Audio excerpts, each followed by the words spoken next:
अखियां में कजरा लगाला मोर करे जाओ, बाबूजी किसान दादाजी हमर दरोगा हो। अखियां में कजरा लगाला मोर करे जाओ, बाबूजी किसान दादाजी हमर दरोगा हो।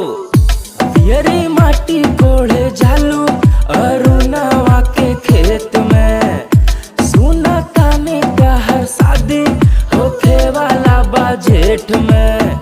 जाए से पहले गो चुम्मा हमके दे जाओ।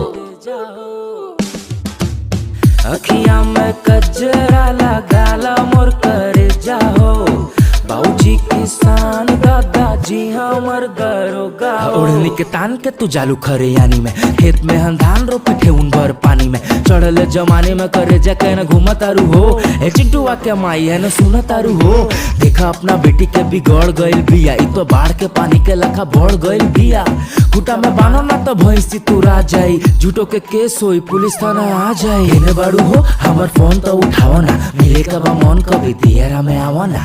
बाड़ू तू फूल जैसन जालू फुलवारी में, सबसे तू नीक लागेलू जन करिया साड़ी में।